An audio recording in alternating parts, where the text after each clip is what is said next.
নিজ বাসভবন থেকে আটক কৃষক মুক্তি সংগ্রাম সমিতির দুই কেন্দ্রীয় নেতা। আসাম সরকার এবং আসাম পুলিশকে ধিক্কার ছত্রমুক্তি সংগ্রাম সমিতির। কৃষক মুক্তি সংগ্রাম সমিতির সাধারণ সম্পাদক বিদ্যুৎ শইকিয়া এবং মুখ্য সাংগঠনিক সম্পাদক আকাশ দলেকে আজ আটক করল অসম পুলিশ।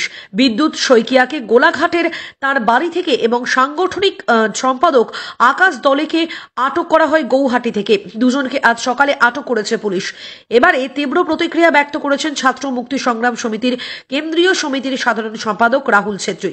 তিনি সাংবাদিকদেরকে জানান, আসামে এখন দমনপীড়ন নীতি চলছে। জাতি, মাটি এবং বেটি রক্ষার নামে ভূমিপুত্র ও স্থানীয় মানুষদেরকে আটক করা হচ্ছে। তার দাবি, অবৈধ কয়লা সিন্ডিকেটের বিরুদ্ধে ব্যবস্থা নেওয়ার সাহস নেই আসামের মুখ্যমন্ত্রী হিমন্ত বিশ্ব শর্মা এবং বিজেপির। রাহুল বলেন, কিছুদিন আগে দেরগাঁওয়ে অবৈধ কয়লার ট্রাক এবং বাসের মুখোমুখি সংঘর্ষে 12 জন নিরীহ মানুষ প্রাণ হারিয়েছেন, কিন্তু দুর্ভাগ্যবশত এই দুর্ঘটনার সঙ্গে জড়িত কাউকেই আটক করতে সাহস দেখাতে পারেনি মুখ্যমন্ত্রী এবং তাঁর পুলিশ। ছাত্রমুক্তি সংগ্রাম সমিতির কেন্দ্রীয় সমিতির সাধারণ সম্পাদক রাহুল ছেত্রী অবিলম্বে কৃষক মুক্তি সংগ্রাম সমিতির দুই নেতাকে মুক্তির দাবি জানিয়েছেন। অন্যথায় গোটা আসামে আন্দোলন গড়ে তোলার চরম হুঁশিয়ারি দিয়েছেন তিনি।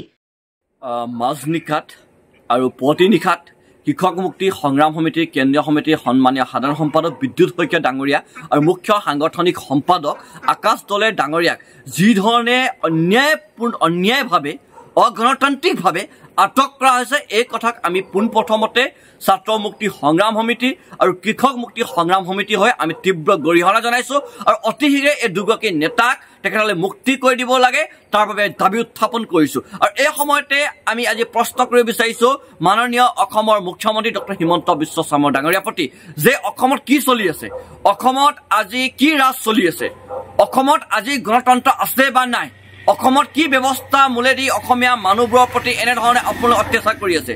আজি এই চৰকাৰ অসমীয়াৰ বাবে নে অসমীয়া মানুহবোৰৰ প্ৰতি অত্যাচাৰ কৰাৰ বাবে, এই প্ৰশ্নসমূহ আজি উত্থাপন কৰিব বিচাৰিছোঁ। আমি জিপি সিং ডাঙৰীয়া আপোনাক প্ৰশ্ন কৰিব বিচাৰিছোঁ, অসম পুলিচে মাননীয় অসমৰ মুখ্যমন্ত্ৰীৰ মতে উঠা আৰু বহা কৰি আছে নেকি? আমি জিপি সিং ডাঙৰীয়া আপোনাক প্ৰশ্ন কৰিব বিচাৰিছোঁ, আজি আসাম পুলিচে আসাম পুলিচ ল' বুক, ভাৰতৰ সংবিধান, ভাৰতৰ আইন কানুন ব্যৱস্থাৰ মতে চলি আছে নে নিৰ্দিষ্ট কোনোবা এগৰাকীয়ে প্ৰভাৱশালী ৰাজনৈতিক ব্যক্তিৰ মতে চলি আছে? আমি পুনৰ এবাৰ দাবী উত্থাপন কৰিছোঁ আৰু ক'বলৈ বিচাৰিছোঁ, বিদ্যুৎ শইকীয়া ডাঙৰীয়া, আকাশ দলে ডাঙৰীয়াৰ প্ৰতি যি অন্যায় কৰা হৈছে, ইয়াৰ বিৰুদ্ধে কিন্তু ছাত্ৰ মুক্তি সংগ্ৰাম সমিতি, কৃষক মুক্তি সংগ্ৰাম সমিতি আৰু অসমৰ জনতাই আজি প্ৰায় আমি ঘোষণা কৰিছোঁ, যদি মুক্তি কৰি নিদিয়ে অতি শীঘ্ৰে, তেনেহ'লে অনাগত দিনত অসমৰ প্ৰান্তে প্ৰান্তে এক ভয়াৱহ পৰিস্থিতিৰ সৃষ্টি হ'ব, গণতান্ত্ৰিক আন্দোলনবোৰ হ'ব, আৰু এই আন্দোলনৰ সন্মুখীন হ'বলৈ অসম চৰকাৰ আৰু অসম পুলিচ সাজু হৈ থাকক। আৰু যদি জিপি সিং ডাঙৰীয়াই যে দম দেখাব বিচাৰিছে, যে দাদাগিৰি দেখাব বিচাৰিছে, তেনেহ'লে আপোনাক আমি চেলেঞ্জ কৰিছোঁ, দেৰগাঁৱৰ যি ভয়াৱহ ঘটনা হৈ গ'ল, দুৰ্ঘটনা হৈ গ'ল, এই দুৰ্ঘটনাত জড়িত থকা যিসকল ব্যক্তিসকলৰ আমি নাম ইতিমধ্যে ৰাজহুৱা কৰিছোঁ। কয়লা ভৰ্তি ট্ৰাকৰ কাৰণে যি দুৰ্ঘটনা হৈছে, ৰাস্তাৰ বিসংগতিৰ যি দুৰ্ঘটনা হৈছে, এই ব্যক্তিসকলক আপুনি আটক কৰিব পাৰিব নেকি?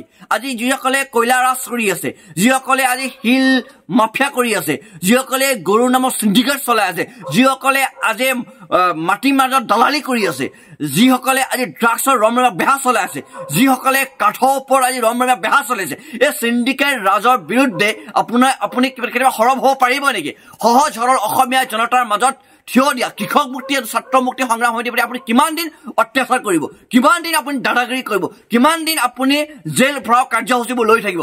আপুনি যি কাৰ্যসূচী ল'বলগীয়া আছে লওক, কিন্তু পৰৱৰ্তী সময়ত আপোনাক চাব এতিয়াকে ক্ষমা নকৰে, আপোনাক অসমীয়া মানুহে ক্ষমা নকৰে। আৰু আমি হিমন্ত বিশ্ব শৰ্মা ডাঙৰীয়াক কৈছোঁ, আপুনি বহুত অহংকাৰ কৰিছে, বহুত দমবোৰ দেখাইছে, আপুনি বহুত মহিমতালি কৰিছে, সকলো এতিয়া আপোনাৰ দাদাগিৰি মহিমতালিবোৰ কিন্তু ভংগ হ'ব। আৰু অসমৰ জনতাই আপোনাক কেনেকৈ মুখ্যমন্ত্ৰী আসন পৰা কাঢ়ি মেলি আপোনাৰ ৰাজপথৰ মাজত থিয় কৰাই দিব, এই দিনবোৰ আপুনি চাবলৈ বৰ বেছি সময় নালাগে, আপুনি চাই থাকক। আৰু পুনৰ এবাৰ আমি কৈছোঁ, বিদ্যুৎ শইকীয়া ডাঙৰীয়া, আকাশ দলে ডাঙৰীয়াক অতি শীঘ্ৰে মুক্তি কৰি দিয়ক। যদি মুক্তি নকৰে, ছাত্ৰ মুক্তিয়ে, কৃষক মুক্তি সংগ্ৰাম সমিতিয়ে এক জোৰদাৰ গণতান্ত্ৰিক আন্দোলন কাৰ্যসূচী গ্ৰহণ কৰিবলৈ বাধ্য হ'ব। মার্গেরিটা থেকে মিঠুন বড়ুয়ার রিপোর্ট, গণ আওয়াজ। আপনি কি অল্প খরচে বিজ্ঞাপন দিতে চান? তাহলে যে কোনো বিজ্ঞাপনের জন্য আজই যোগাযোগ করুন আপনার এই বার্তা মুহূর্তের মধ্যে পৌঁছে যাবে লক্ষ লক্ষ দর্শকের কাছে। আমাদের সাথে যোগাযোগের জন্য এক্ষুনি ফোন করুন 9365329391 অথবা 6001590453 এই নম্বরে।